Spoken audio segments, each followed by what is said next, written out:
Welcome, cooks. Today on the Cookbook Club, we are making polenta with meat sauce. So this is our first recipe out of the Silver Spoon Cookbook. This is our cookbook for this month. So we're cooking one recipe a week, and we're starting with the polenta. So join me. Welcome to the Amy Learns to Cook kitchen. Okay, so this recipe is on 3 different pages. It's on 57 for the tomato sauce. It's on 307 for the polenta with meat sauce. And the polenta is on 305. So I do have a little bit of a blunder on this already. Because it just says it wants canned tomatoes. And does that mean whole tomatoes? What does that mean? When I put in my grocery order, I got crushed tomatoes. So that's what we're going to use. So we're going to go ahead. I'm making like a double and then some batch. Because we only need a small amount for the meat sauce because it's not a sauce recipe. It's a meat sauce, so we don't use that much. The extra I'm going to use during the week and make spaghetti or something like that because he loves that. So I might as well do it all at once while I'm doing it, right? So I'm putting a whole can of this sauce in here. And I think I should have whole tomatoes, which I hope doesn't screw up this recipe because you're supposed to smash them as it cooks. Well, if there's nothing to smash, we don't have to worry. That's one step eliminated. It wants a pinch of sugar. It wants some cloves of garlic. It wants a pinch of salt. So it wants us to cook the tomatoes for like an hour. And then we're going to mash down and break the tomatoes. But since I don't have that, we're not going to be cooking this long because that part's already done, right? So I'm going to maybe let this cook for 10 minutes or so just to get it all heated up. And then it wants fresh basil and olive oil in there. So we just sped up the process by doing this way. So I'm not an expert in Italian food. I'm not Italian. I am a California Valley girl who was dropped in the South. And so I talk a little Southern and a whole lot of Valley girl, right? I'm going to mispronounce stuff in here. I know that triggers a lot of people. Oh well, right? That's how it is. Those people that are triggered by how I may mispronounce something might mispronounce something that I say, and I don't get triggered over that. So don't get triggered over it, right? So, and I don't have exactly the same ingredients. I live in a small town and we don't always have the ingredients. So I'm using what I can get, right? So I'm going to let this cook maybe for 10 minutes or so, and then we'll finish off the sauce and we'll move on with the recipe. Okay, so I'm going to go ahead and turn this off. This is what our sauce is looking like. I'm going to go ahead and put this to the side. And we're going to cook our meat. Okay, so I have my other chuchi pan here, and I put some butter in there, and we want a little olive oil.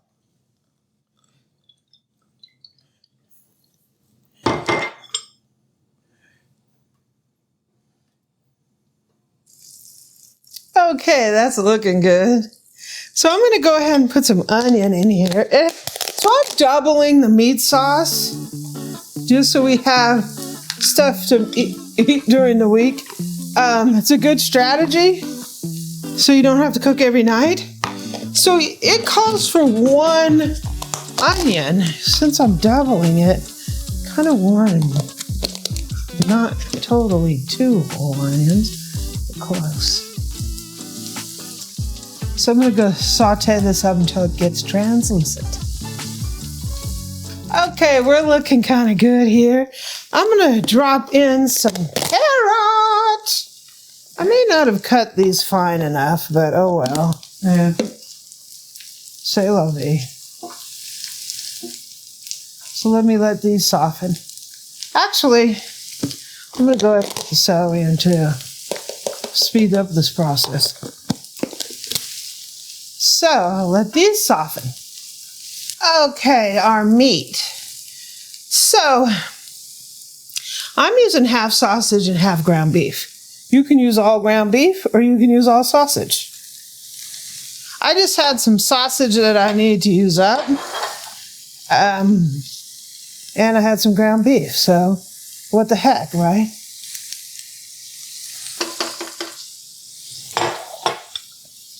Now we're going to use our meat masher here. So this meat sauce is different than what you would think, like if you're making, you know, like a pasta. This is like meat with a little sauce in it. Eric tends to like his stuff drenched in sauce, which I like mine just kissed in it. Kissed. Look. When I cook pasta, I like it to have to wear a life preserver because it's going to drown. No, I don't like that. I only like a little sauce. Pepper.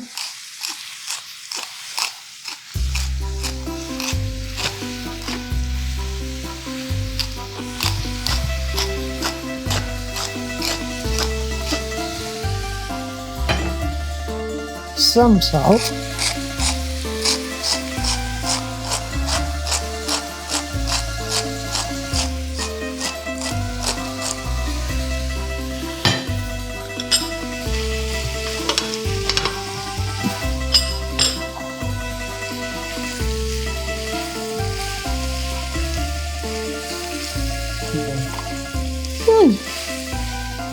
So let me finish cooking this up.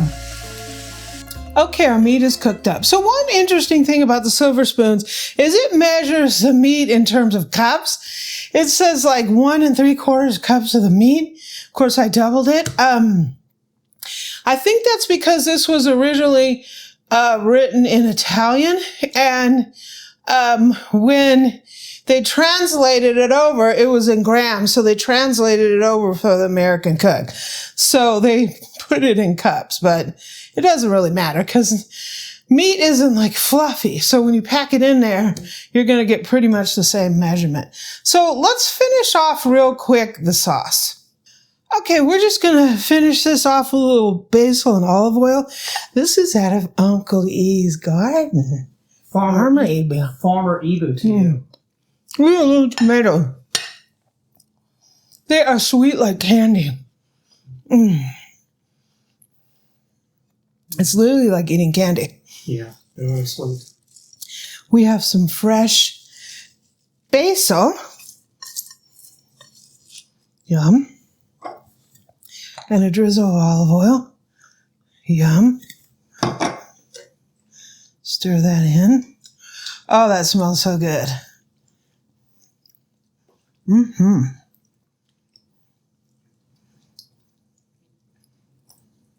The basil is one of the things that deer have left alone.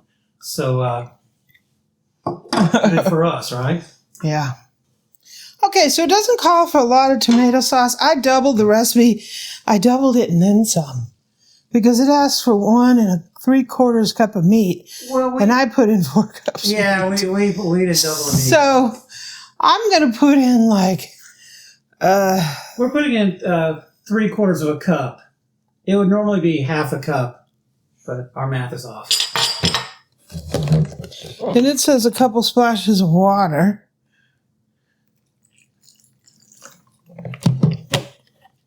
That's not a lot of tomato sauce. I don't think that's nearly enough.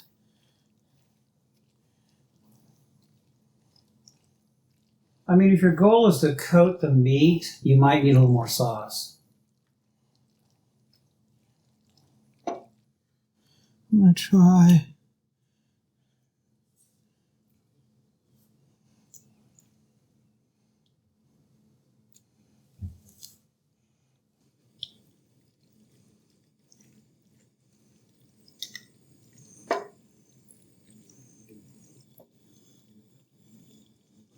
Okay, that's looking good. Okay, so we have a nice amount. Maybe I put a little bit too much. hot sauce in here. Well, so we are going to have this. It's very low. We're going to cook this for about an hour. If it dries out, we'll put in a little bit of water. But it needs to cook like for an hour like this. And so we'll be back in a little bit to make the polenta. Okay, so I have some Bob's Red Mill polenta. It has instructions on it that says it cooks in like 7 minutes. This book is talking about 45 minutes.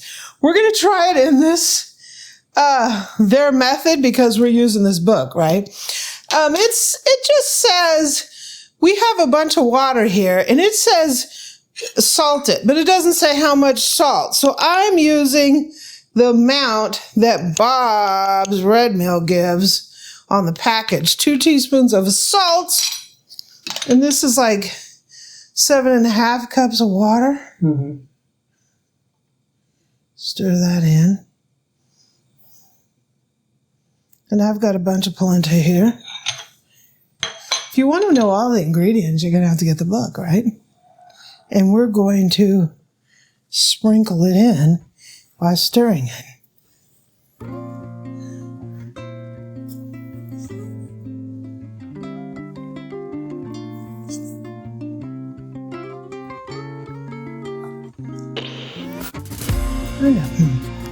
Getting messy doing it that way.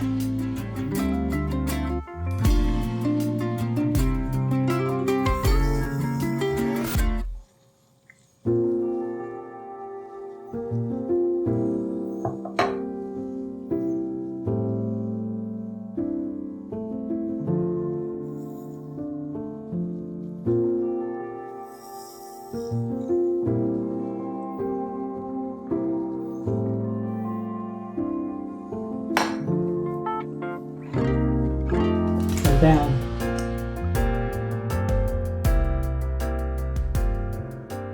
As soon as the polenta thickens, soften it with a drop of reserved hot water. This is a secret that's thickening quickly. Soften with some drops of the hot water.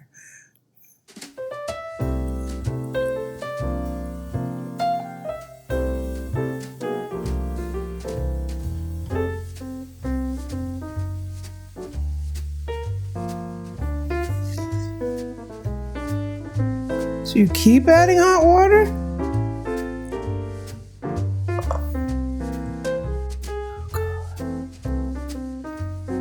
You use it to regulate it. I don't think you just keep adding it continuously.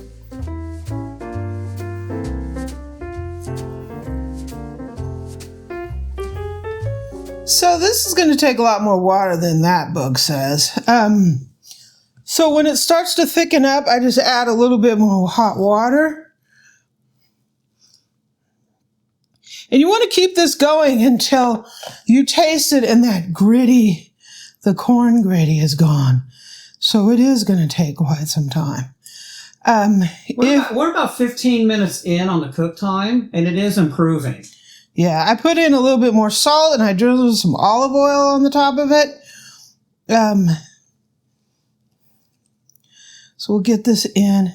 It starts pulling away from the sides. You want it thick, but not overly thick, because we're going to put our meat sauce over the top of this. So keep going with it. It's heavy though. Yeah, it's heavy, and if you get it, if it gets too hot there on the bottom, it's just going to burn. This recipe, I'd probably recommend a 6-quart pan. Yeah, this one's a little small. That's the consistency we're looking at right now. Looks beautiful, though. And we have it on very low heat.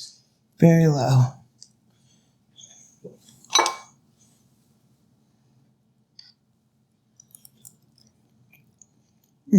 That grittiness is starting to go away. It definitely has a ways to go. So we'll keep on and we'll be back. Okay, so we've been cooking about 40 minutes. This is the current consistency. It looks absolutely beautiful. I'm going to give Farmer Ebu the credit because he's been standing here stirring it. So their recipe saying They're basically a 2-to-1. That's not enough water. And Bob calls for a 3-to-1, and that's still probably not enough. Yeah, you're probably going to be sitting here stirring this, and when it thickens up, add more hot water. You're probably going to be 4, 5, 6-to-1 on this. You want to cook it till you don't want it really gritty. We cooked a lot of the grit out, and we're leaving it this consistency. It's a coarse, so it's probably going to be firmer than if it was a creamy or fine meal. Yeah, fine meal is going to be faster, kind of like instant oatmeal or something. Let's go get the meat and try this. Yeah. Okay, it's looking good. The polenta looks amazing. The meat sauce looks amazing. And I can't say that I haven't taken a taste. Okay, so let's get us some polenta in this bowl. So the way you serve this is you serve up a nice portion of polenta here. They want you to put it in a ring mold and then put the meat for a presentation on a platter. So you'd put it on a ring mold, let it firm up a little bit, drop the ring mold and put the meat in the middle.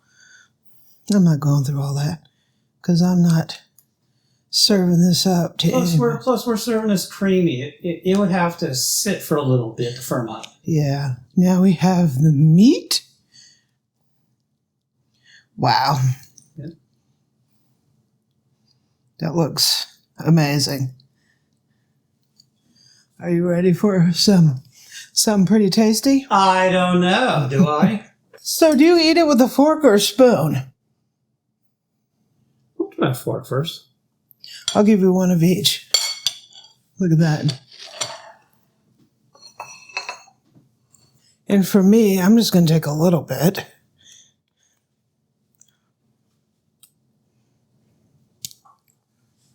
The little meat sauce. And I'm going to be extra and use a spoon. So here's our polenta with meat sauce. This book is fantastic. We have only got through this first recipe, but I can tell you this is a winner. A little bit of changes on the polenta recipe.